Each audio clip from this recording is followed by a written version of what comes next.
श्वेता सिंह मेरी सहयोगी इस वक्त तमाम जानकारी के साथ लवीव से जुड़ी हुई है। श्वेता, देखिए जिस तरीके से राजेश जानकारी दे रहे थे कि कई बार मिस टारगेट हो जाता है, जिसकी वजह से ऐसी रिहायशी इमारतें हमले की जद में आ जाती है। लेकिन दूसरी बात भी उन्होंने कहा कि हो सकता है यहां पर जो यूक्रेनियन आर्मी है उसे शरण दी गई हो और खास तौर पर उन्हें निशाना बनाने के लिए, नुकसान पहुंचाने के लिए इस तरह का फायर किया गया।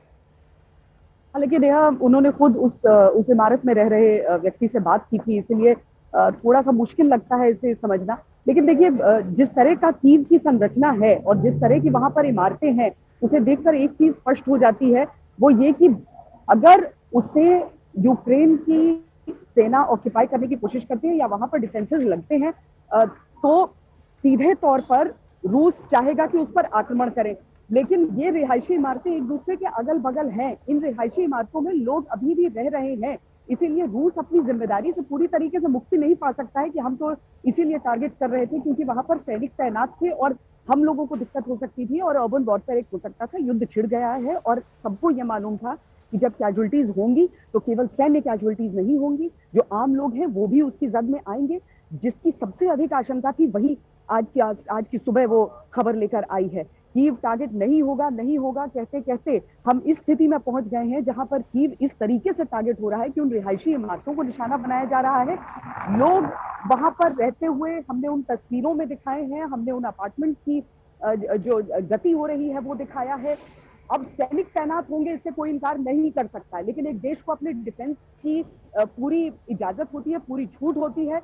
वो उन इमारतों पर क्या उसने अपने गन पोजीशंस ले रखे थे, क्या यूक्रेनी सैनिक वहां पर अपना एक तरह से डिफेंस तैयार कर रखा था, इससे सीधे ये कह देना कि वहां पर लोग नहीं थे और लोग निशाने की जद में नहीं आए हुए, मुझे लगता है कि थोड़ा सा जल्दबाजी होगा।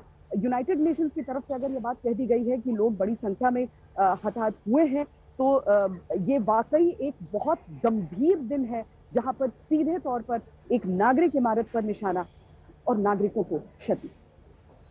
लौटूंगी मैं आपके पास श्वेता। गौरव भी लगातार हमारे साथ जुड़े हैं। गौरव, अगर यही चीज कीव पर करनी थी तो ये तो रूस बहुत पहले कर सकता था। अगर आपको रिहायशी इमारतों को टारगेट करना था, वहां पर जिस तरीके से जान का नुकसान हो रहा है, ये तो पहले ही करके एक बड़ा संकेत रूस दे सकता था, फिर उसको करने में 20 दिन क्यों लग गए?